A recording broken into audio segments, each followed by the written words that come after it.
Hello, my name is Peyk and welcome to my kitchen here in Southern California. In this session, I would like to show you how you can make baklava.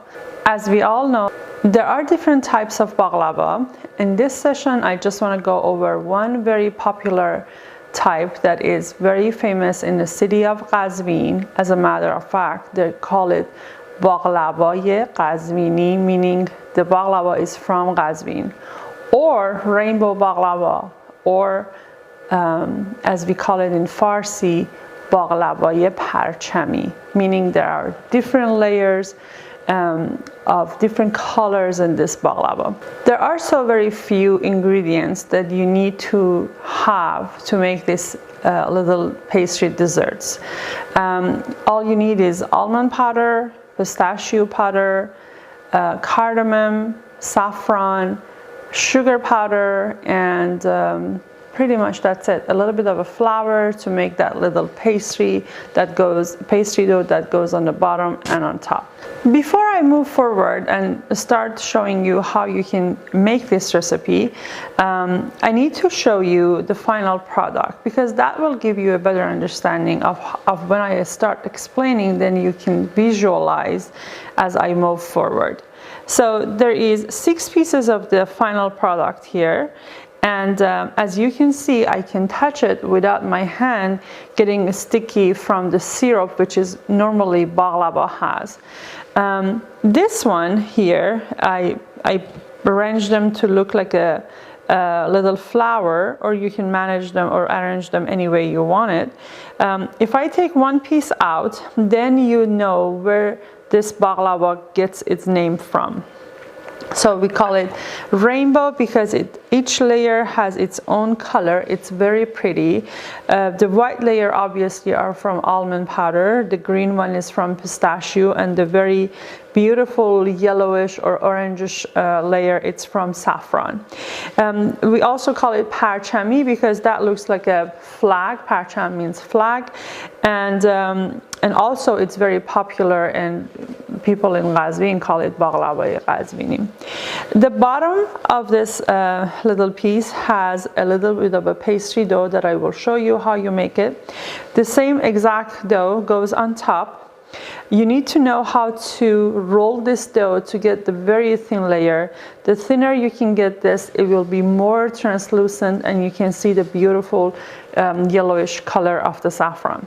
You definitely do not have to put your layer like that. You can move that greenish from pistachio to the top, or you can just leave the top as like just a plain almond powder, and then you get green or white on top, depends on which layer you put on top. I personally like to have that yellowish layer on top, and I'll show you exactly what you need to do. So to get that perfect diamond shape, there are some little bit of a hint that I will also cover those.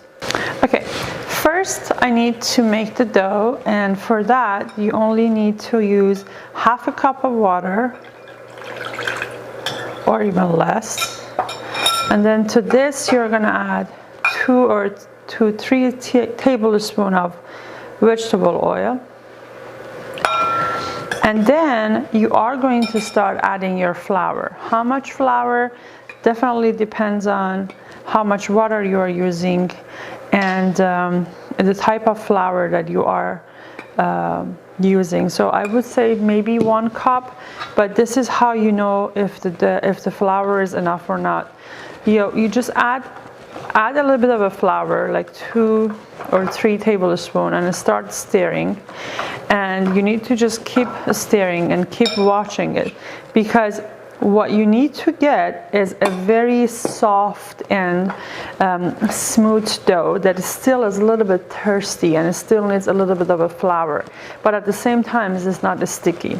So once your dough gets to that point that it doesn't stick to the bowl, means it's ready for you to start massaging it or playing around with it with your hand. But as you start touching it, you can feel that the dough still is a little bit thirsty, as I say, and it needs more flour, which is okay. You can add more flour to it, but let me just clean that space that you can see. As see, this one is still wet when I touch it, meaning that it still needs some more flour, but you need to be very careful. This is a very important step if you want to get that very translucent and clear dough on the bottom and the top, which is very important when you make baklava. So you need to add flour just a little bit at a time, and you don't want to add too much at once. As you keep adding flour, and this is, to me, this is perfect. But it is always okay to make a mistake and just start doing it again, as the very first couple of times you might just need to just learn how to play with that dough. It's a very specific dough. Okay, now you just use your hand, flatten the dough a little bit. So you are going to use just like a regular kitchen roller or baking roller, and you start stretching your dough, moving it around, making sure that there is a little bit of a flour dust on your surface, that it won't stick. And remember, this is a very, very soft dough, and when you put pressure on it, you need to make sure that it's not too much of a pressure, or you're gonna break the dough.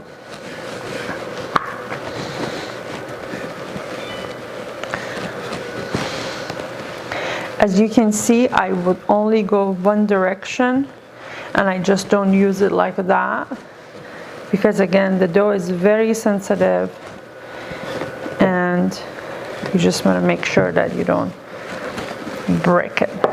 Okay, so once you kind of roll it a little bit and start shaping, now you need to change your roller and to a wooden rod, which is kind of 1 centimeter. It has 1 centimeter diameter, and you're going to use that, and it has to be long enough that you can kind of roll your dough using that rod. Add a little bit more of a flour. Now you're going to put that rod in the middle of your dough using your fingers and stretching your dough a little bit at a time.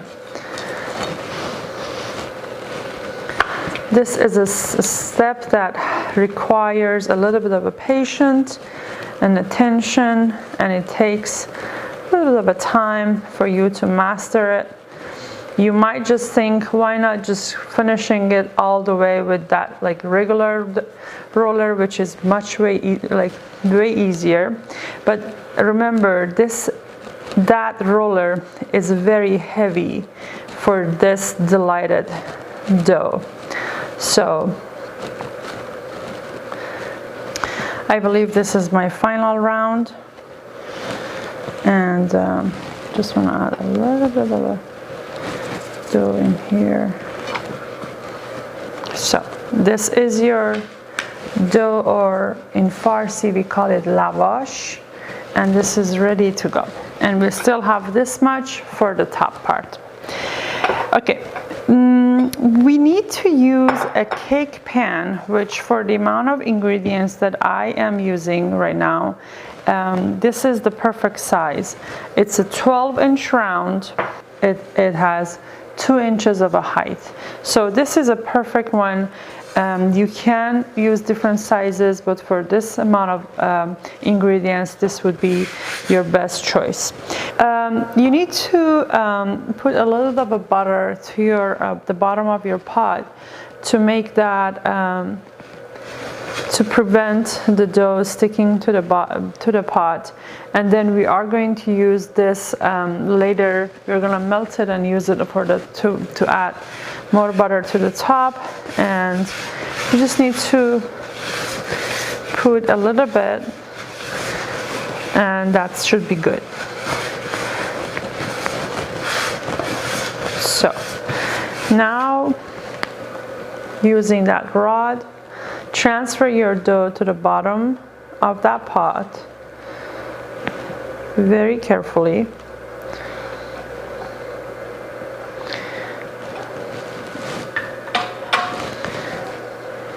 And you just put everything on the bottom, play around with it, and then you can cut the extra dough.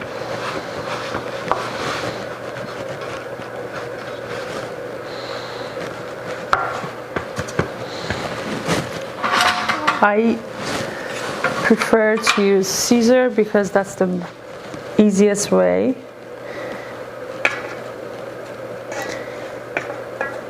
To cut the extra dough. Trim the extras. So you cover the bottom of your pot like that. It can be a little bit better if you be more patient, but I just want to move forward, so this is good enough for this session. And I keep the extra dough in that bowl. Okay, to this, what we are going to do. Now I need to explain about how you are going to measure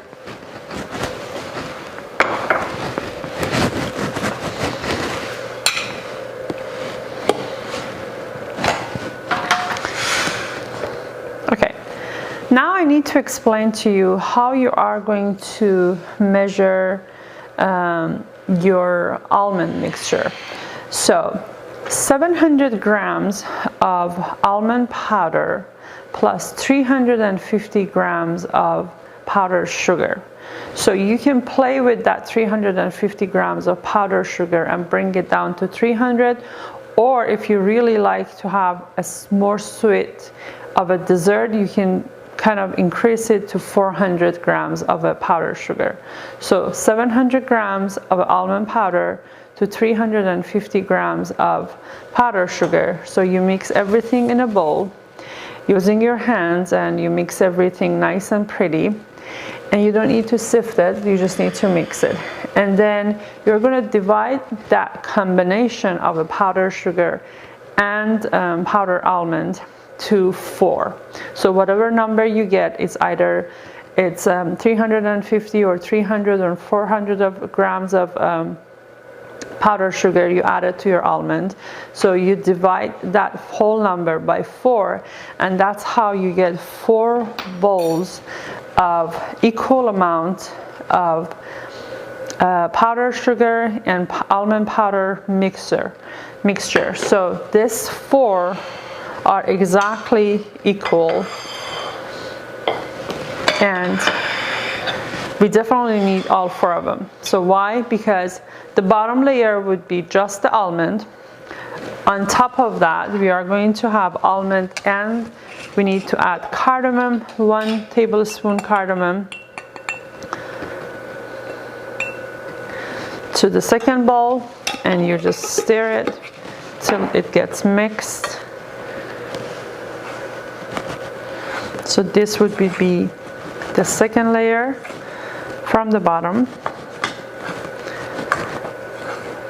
On top of that, we are going to add our pistachio, which again, it's the same thing. It's the same amount of 300 grams of powder, pistachio powder, and 50 grams of powdered sugar.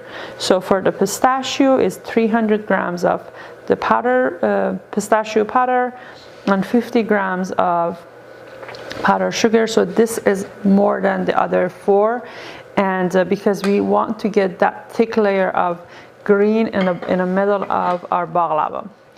And then you're going to leave the third one against plain almond powder, and for the very top we are going to add saffron to this.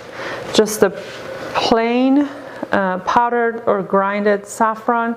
You don't need to brew this, you just add it directly to your almond. How much? I am a big fan of adding saffron, but if you add too much, it will be bitter. So just add a little bit, like a tip of a teaspoon.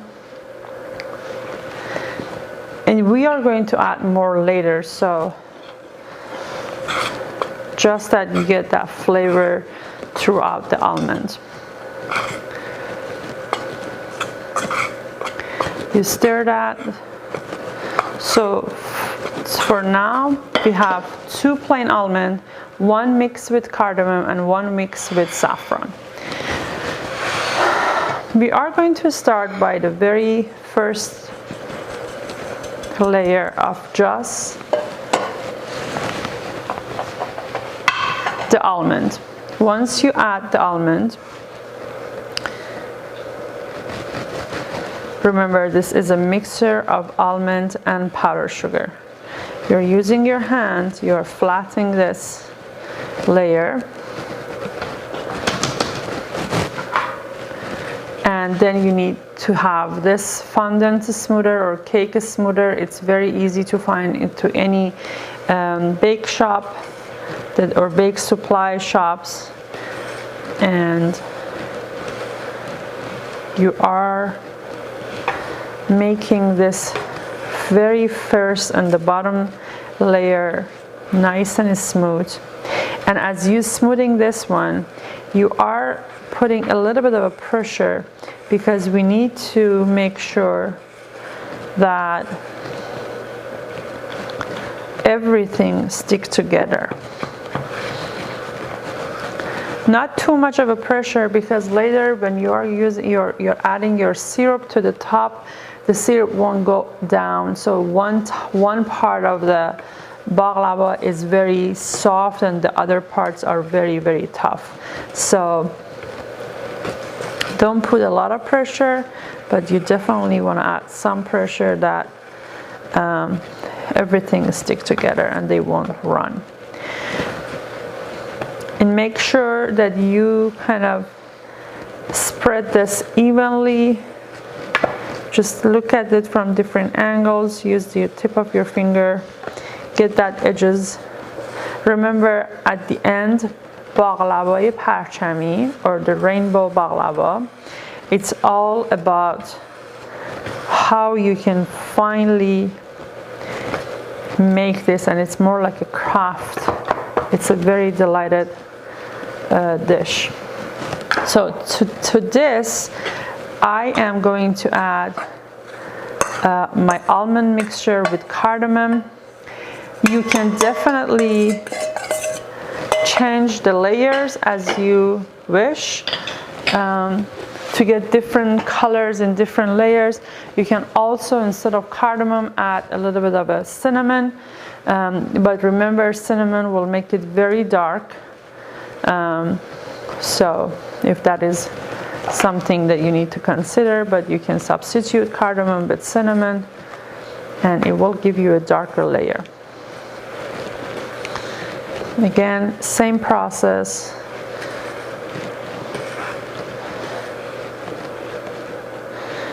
And we just want to make sure that we spread this evenly. Put a little bit of a pressure as you're smoothing it out, making sure that everything sticks together. And now you're going to add pistachio.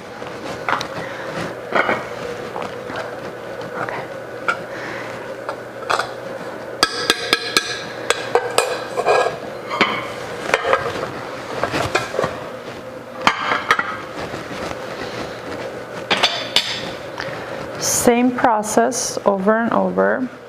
But one thing about pistachio, when you are grinding your pistachio, you definitely need to make sure that you grind it very well, and you don't want to get a little bit of a not grinded little pieces. So make sure that you are grinding that pistachio very well, be patient and use a small amount every time you put it in your coffee grinder.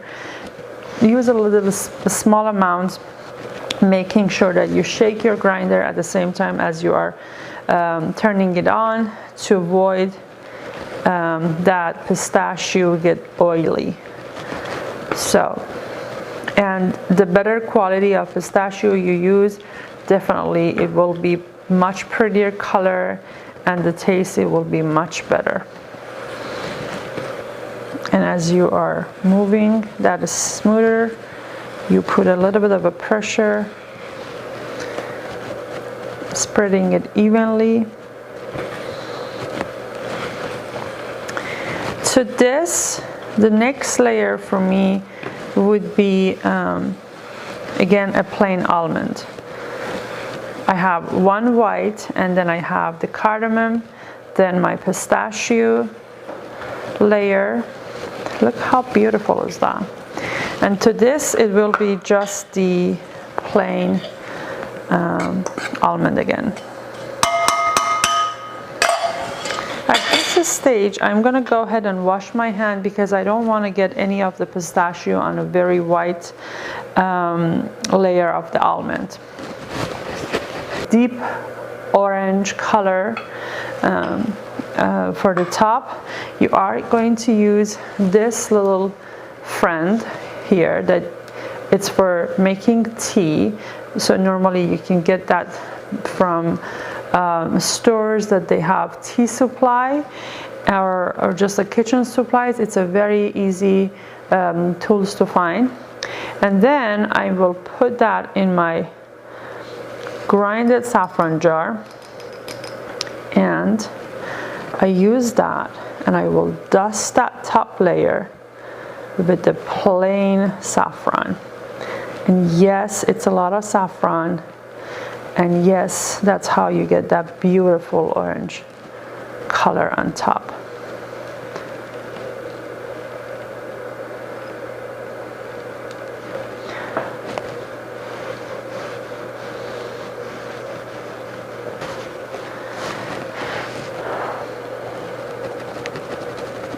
For the middle. Okay, this is done. It is ready for us to put that very top layer of the dough, and then we can start cutting it and put it in the oven, and that would be it. I need to clean up this area a little bit, and then I come back. Okay. You had that extra dough. You are going to again add a little bit of you dust the surface with a little bit of a flour, and you start doing the same exact process as you did before. Okay, this would be my final round, and my dough is ready. Before I transfer this dough to the pan, this is what I do. You need to have that little bottle spray, and put a little bit of a rose water or just like a simple water, and then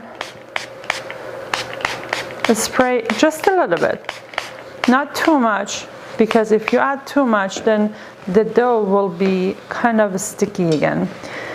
And now you can transfer that dough. This will make it easier when you want to cut, because now your dough kind of a stick, and it will be easier for us to kind of cut it when it sticks to the surface. So very nice and easy. And there will be some extras that you can cut it off using a knife or scissor.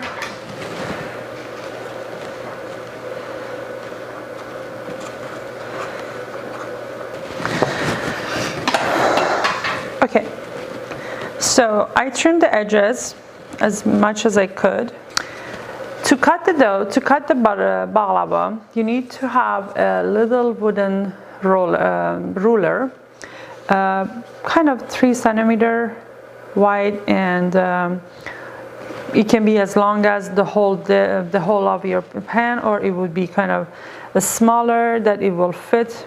I like it to be fit for my very first cut, and then as I move forward I can control it.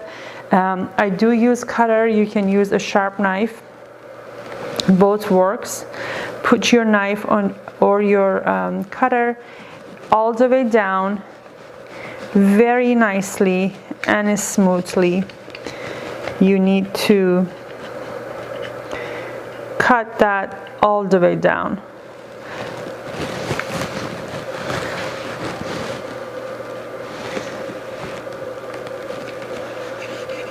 Again, this would be another step of making baklava that it requires some of your time and attention. You cannot just rush through this process or you won't get that perfect diamond shape all in same sizes.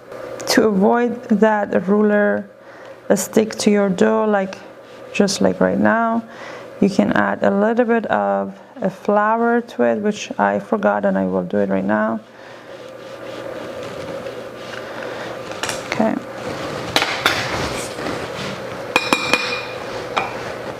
Just dip it in the flour that it won't stick to your dough. Put it next one. Again, it would be one move. You cannot just take it out and put it back, or it won't be pretty and clean. So this time it didn't stick, so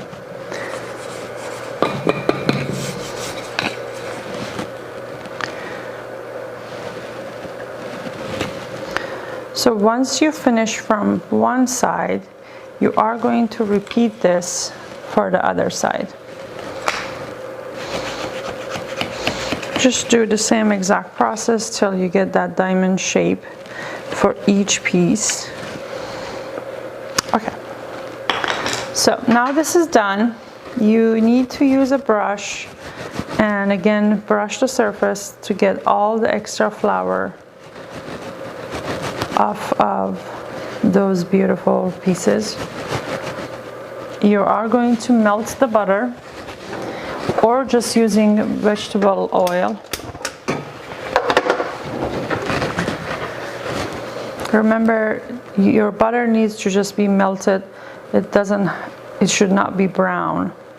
Now you can see that how beautifully all the little diamond shapes of baklava has been cut, and this will be, the corners will be for those who really spend time cutting this, and this would be your kitchen treat. And every other diamond that it has perfect shape, it would be ready to kind of put on and arrange on a dish. Okay, now I need to explain what will happen from this point forward. From this point forward, this is what's going to happen. You are going to melt butter or just use vegetable oil, like let's say 5 good tablespoons of vegetable oil or melted butter, and we are going to add that butter on the top. After that, you need to put this in the oven for 35 to 40 minutes on a 335-degree Fahrenheit in a middle rack. And once you put that in the oven, you need to start making your simple syrup. I'll show you how you do that, but the important part is once this is done, while it still is hot, you need to have the syrup nice and cold, ready, that you can add it to the top and cover that immediately. And that's how the saffron on the top will start kind of showing off its color. And after 24 hours, once you open it, you can see that beautiful orange color on top. So with the back of your spoon, just make sure that each piece gets enough of butter. that when you put it in the oven, it gets nice and crispy. This is ready to go to the oven. I just want to show you one more time that how does this look like. Okay, on a middle rack, 35 to 40 minutes, 335 degree Fahrenheit.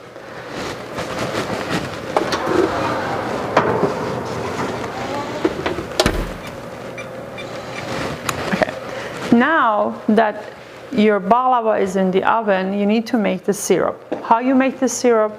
2 cups of just the plain water, half a cup of sugar, and then this is a simple syrup. You put it in a pot and you put it on the stove top.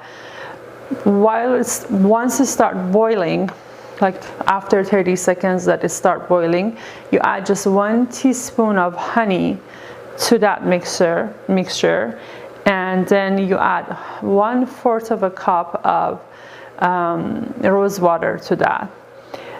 Once it's kind of boiled for like another 40 seconds, your syrup is ready. As simple as that. And then you let it cool. You let it cool, and the moment you take that baklava off of the oven, you need to add that cold syrup on top, and then you need to cover the entire pan with foil and let it rest for 45 minutes, for a good 24 hours. After 24 hours, you kind of remove the foil, and you need to again start cutting from the corners, because the process of the cooking process kind of put back everything together, but you still have that deep cut in the dish. Don't worry about cutting it through all the way, and you have all the lines ready for you to just redo it a little bit again. And you take out a little bit of a corner, once that part is out, now you have enough room to start taking out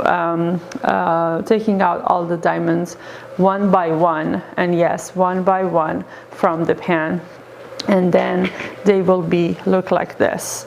Every time, if you use a very sharp knife or a cutter, it will give you exactly these sharp edges, and there is no extra technique or any hint to this. It just requires lots of attention and lots of patience to get this beautiful shape, diamond shapes. One thing that I need to emphasize is how much syrup you need to add. I wouldn't add all of the syrup, all of the 2 cups. That would be too much. I would just add 1 cup of that, 1 cup of the syrup, and after 24 hours, when I take it out, and if I feel it's really very, very dry, then I add another half a cup. So you don't want to add too much, or it will get very soggy on the bottom. Or you don't want to add too little, because then it would be very hard to chew. So it would be something in between, and depends on the almond powder that you are using. That amount can be vary, and it depends on how juicy you like your baklava. That amount can be different. But to me, you don't need to add too much, because you need to be able to just hold it with your hand, and you don't want to feel sticky. So this is your final baklava, and that would be it. Thank you so much for watching, and I hope you make this dish. It requires a little bit of a patience and attention, but it's definitely worth to try. It's very delicious, it's very delighted, and hope you make it. This is Paris Rızai, and I see you soon.